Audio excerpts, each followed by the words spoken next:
Holtzwihr, Alsace, France. 26 January 1945. Snow lies thick across the flat fields east of the Colmar Pocket, and the temperature has not risen above freezing in weeks.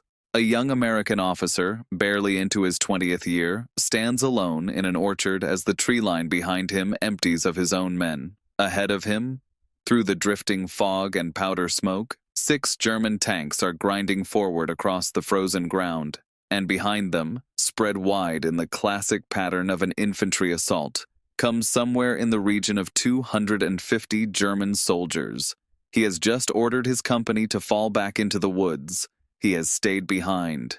There is a burning American tank destroyer a few paces from where he stands, an M10 already hit and abandoned by its crew, flames licking from its engine deck and smoke pouring skyward in a black column that any German gunner within miles can use to range his next shot.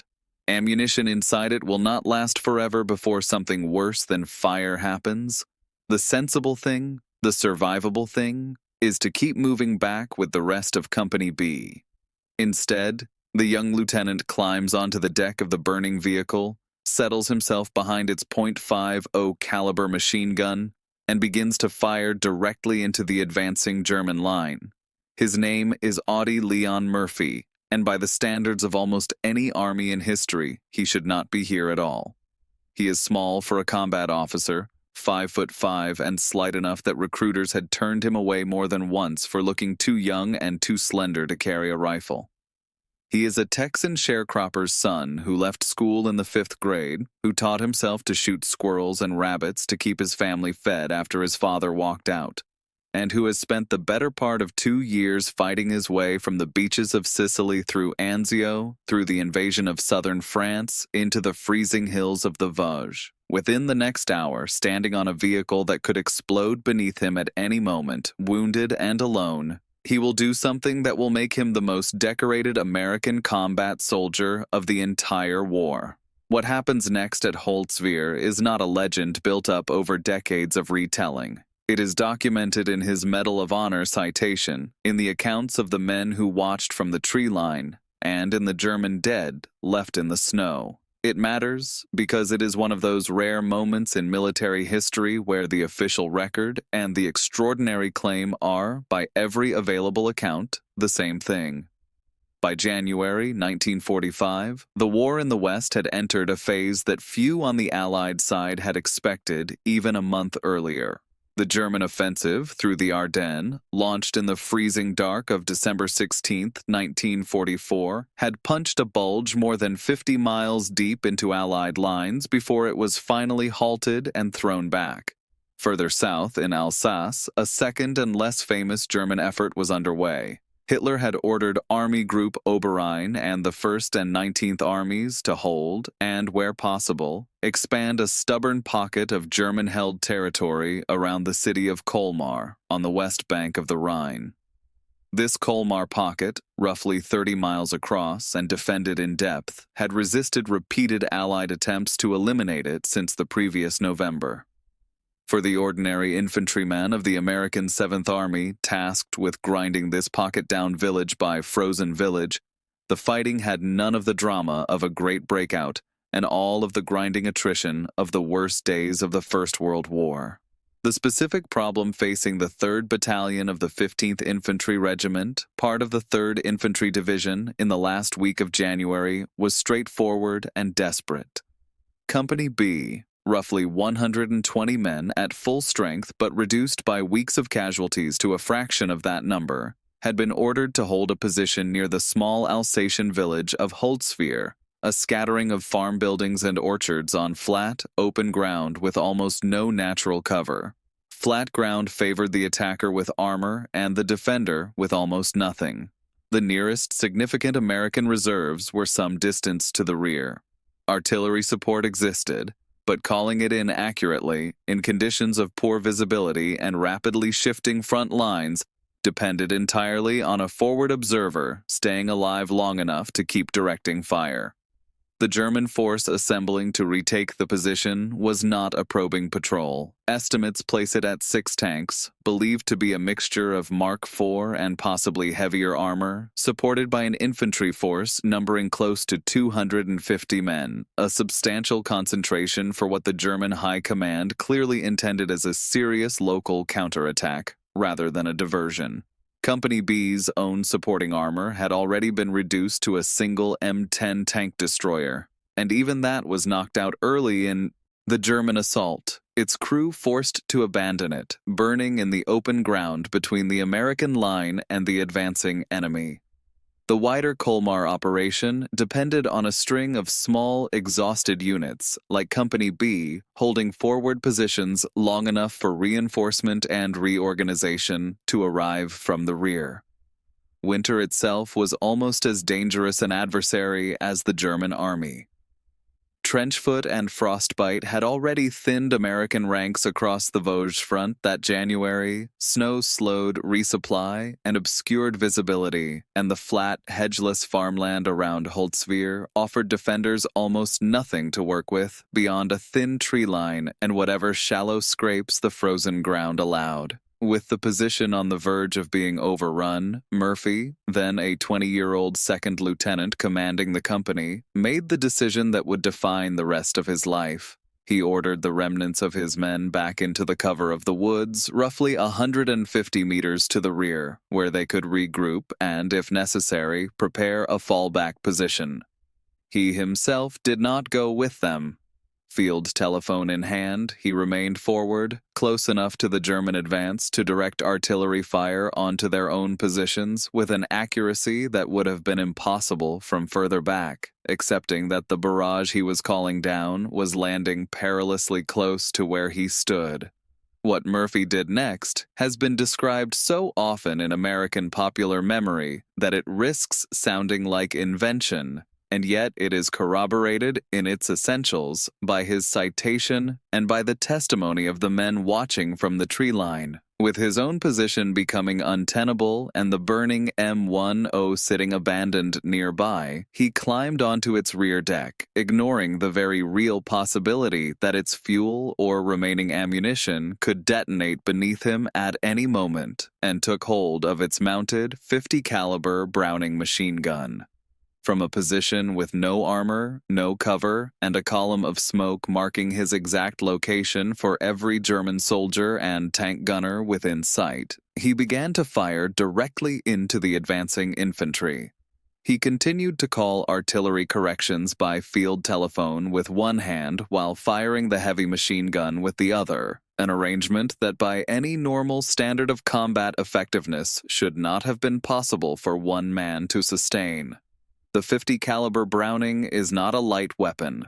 It fires a round roughly the size of a man's thumb at a rate that can empty a belt of ammunition in well under a minute, and its recoil and heat buildup are punishing even for a gunner using it as designed, braced, and protected inside an armored vehicle. Murphy was using it perched in the open on a burning wreck, with no crew to help feed ammunition or spot targets. For a period estimated at over an hour, Murphy remained in that position. At some point during the action, he was wounded in the leg, though accounts differ on precisely when and how badly, and he continued firing regardless. The German infantry advance, faced with sustained heavy machine gun fire from a position they could not easily suppress, along with artillery now falling with increasing accuracy on their own formation, began to falter, then to fall back. Murphy's own later accounts, and the citation compiled from witness testimony, credit him with killing or wounding a substantial number of the attacking force during this stand, with figures commonly cited in the range of 50 men across the full engagement, including the counterattack that followed. Though exact numbers from any single-man action of this kind are inherently difficult to verify with precision and should be treated as the best contemporary estimate rather than an exact tally. What can be stated with more confidence is the outcome. The German assault, which had begun with every appearance of overrunning a badly depleted American company, was stopped. Murphy did not simply hold the line and wait for relief. Once the immediate German attack had been broken by his stand on the tank destroyer, he climbed down, refused evacuation for his wound, and led his remaining men in a counterattack that reclaimed the position his company had briefly abandoned.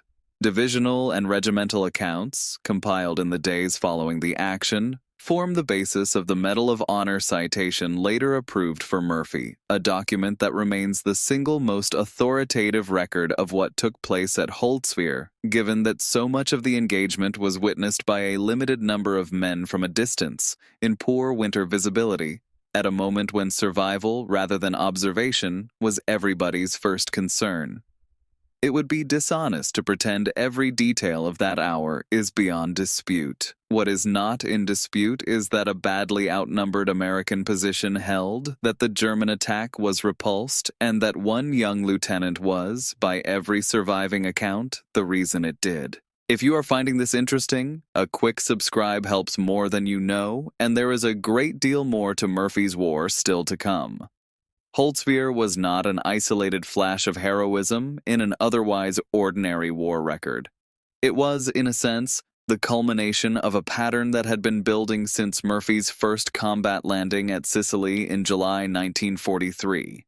He had fought through the Volturno river crossings, been wounded and hospitalized with malaria before Anzio, fought through the brutal stalemate of the Anzio beachhead itself, and landed again in southern France in August 1944 as part of Operation Dragoon.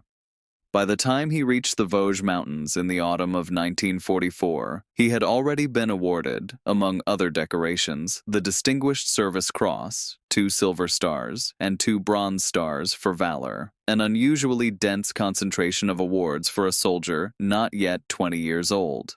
Where a comparison becomes genuinely useful is in setting Holtzwihr against similar acts by soldiers on other fronts during the very same winter.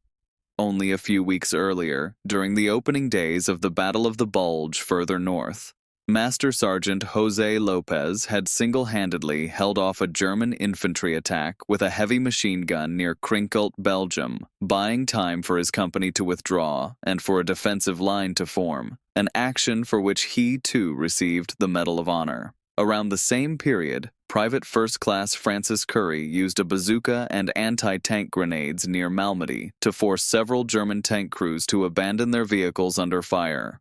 These were not isolated freak occurrences. They reflect a broader pattern in the winter fighting of 1944 and 1945, in which small, badly stretched American units, holding thin lines against determined German counterattacks, repeatedly found that the difference between collapse and survival came down to the actions of 1 or 2 individuals willing to remain exposed at the point of greatest danger. What sets Murphy's action at Holtzwihr apart, even within that company of remarkable men, is the sheer duration and exposure of it. Lopez and Curry fought from positions with at least some cover, and in Curry's case, at closer range, using purpose-built anti-tank weapons against armor. Murphy fought for over an hour from an entirely exposed position atop a burning vehicle that could have detonated at any moment, using a weapon designed to be operated from within armor protection, while simultaneously performing the separate and demanding task of directing artillery fire by telephone. German accounts of the specific engagement at Holtzwihr are sparse. Unlike some more heavily documented actions of the war, no detailed after-action report from the opposing units has come to light, and much of what can be said about the effect on German morale is inference from the outcome rather than direct testimony. What is clear from the American side is that the assault, intended to retake or destroy Company B's position, achieved neither, and that the position held. The Medal of Honor citation approved for Murphy in the months that followed places his actions at Holtzwihr formally on record, and it was for this single action, rather than for the cumulative weight of his earlier awards, that America's highest military decoration was granted. By the time the war in Europe ended, some 3.5 months later, Murphy had become, by most standard measures of decorations received, the most highly decorated American combat soldier of the entire conflict. credited with killing an estimated 241 enemy soldiers across his combat service, a figure drawn from his own wartime record and later biographical accounts, rather than an independently audited tally, and one that should be read with the same caution applied to any battlefield estimate compiled under the pressure of continuous combat. The deeper legacy of Holtzwihr lies less in the precise numbers than in what the action came to represent. Murphy returned from the war to a fame that, in some ways, sat uneasily alongside what he had actually experienced. He appeared on the cover of Life magazine, was drawn into a Hollywood career that would eventually see him make more than 40 films, including a 1955 adaptation of his own memoir in which he played himself and became, for a generation of Americans, the visible face of the ordinary soldier transformed by war into something extraordinary and then required to carry that weight home. He also suffered, in ways not widely understood or named at the time, from what would today be recognized as post-traumatic stress, sleeping for years afterwards with a loaded pistol beneath his pillow, a detail that sits uncomfortably but honestly alongside the celebration of his wartime record. In the years after his death in a plane crash in 1971, Murphy's story took on a second life as a touchstone for how the United States thought about combat trauma, in part because he spoke about his own difficulties adjusting to civilian life with unusual candor for the period, at a time when the language of psychological injury among veterans was still largely undeveloped. His uniform, decorations, and personal effects are preserved today in several American military museums, including displays at the National World War II Museum and various regimental collections, and the site of the action at Holtzwihr itself remains a quiet stretch of Alsatian farmland, largely unmarked beyond local memory, a striking contrast to the scale of what took place there. The broader Colmar Pocket campaign, of which the Holtzwihr action formed one small part, concluded successfully within days, with French and American forces clearing the last organized German resistance west of the Rhine in that sector by early February 1945, though the human cost on both sides across the full campaign was considerable, and the fighting that led up to it has never attracted anything like the popular attention given to the Ardennes offensive further north. The tank destroyer Murphy climbed onto that January morning was not designed to be fought from the outside, in the open, by one man directing his own supporting fire while under direct assault from tanks and infantry together. That it was used that way, successfully, for the better part of an hour, says less about the machine than about the man who chose to use it as a last resort, rather than accept the loss of his company's position. It is worth returning, in closing, to the image with which this account began.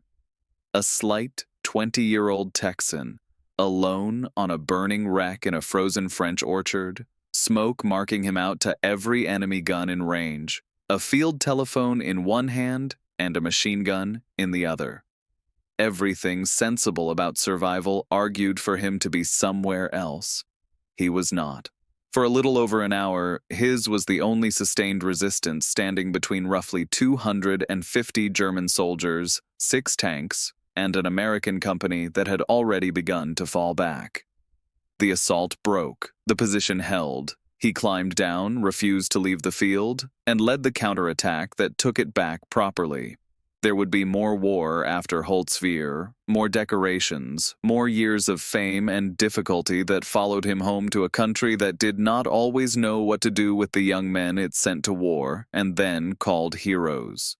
He would go on, in the months before the German surrender, to further combat in the drive across the Rhine, adding still more to a record of awards that by any measure was already extraordinary for a soldier not yet 21 years old. But it is this one frozen hour, on this one exposed and burning piece of American armor, that history keeps returning to when it tries to explain what one determined man, entirely alone, can do to change the outcome of a battle that by every reasonable measure should already have been lost. Consider what actually stood between the German force and open ground that morning. Not a fortified line, not fresh reserves, not superior numbers or armor. A single wounded lieutenant on a wrecked vehicle marked by its own smoke, with a machine gun never meant to be fired this way, and a telephone line to men who trusted him to know when the shells could safely fall close enough to matter. Audie Murphy did not hold back an army because the odds favored him.